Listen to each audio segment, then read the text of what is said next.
In the first place, as I told you, this is the spread of technology. And we actually have a growth of networks.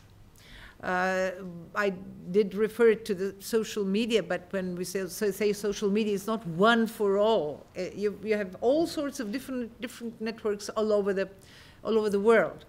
And that in turn creates different social movements. So there is a vast variety of these social movements. In the second place, the spread of democracy to many corners of the globe actually had bolstered the growth of civil societies in some countries where restrictions in citizens' groups have been lifted. So what happens is that civil groups communicate with one another domestically and cross-nationally, and they create new coalitions from a local pattern going to global. And you can never predict what kind of a coalition may just appear one day.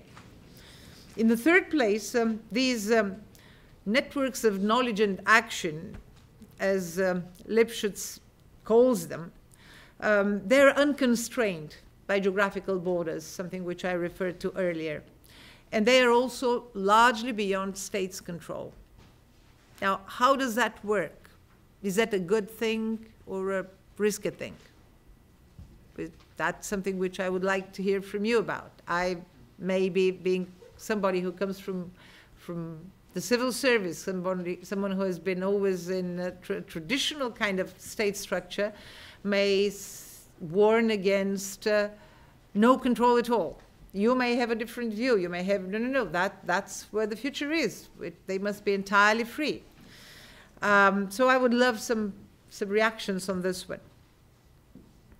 Transnational civil society groups infuse numerous issues and numerous areas of their own respective interest, which includes, as I said, the environment, human rights, technology, economic development, security, you name it, anything, literally anything.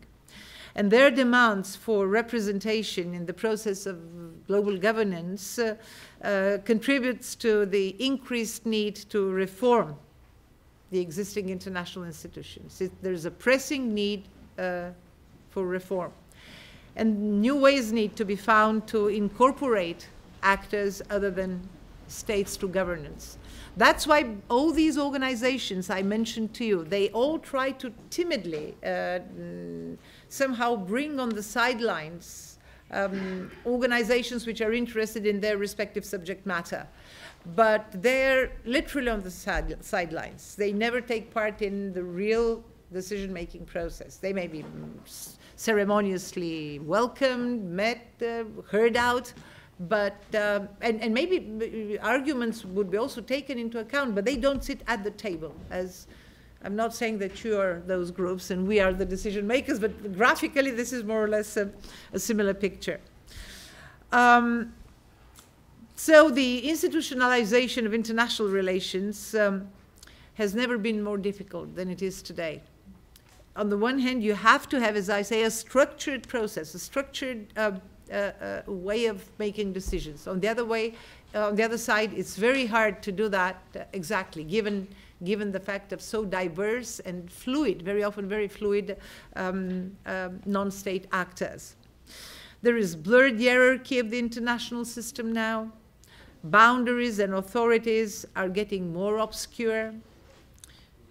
Over time, then, the nature of sovereignty has changed, and with the blurring of the lines between domestic and foreign issues. That's another important point I wanted to highlight to you. What is domestic? What is foreign nowadays? I mean, maybe just the name of a bridge over a river would remain domestic.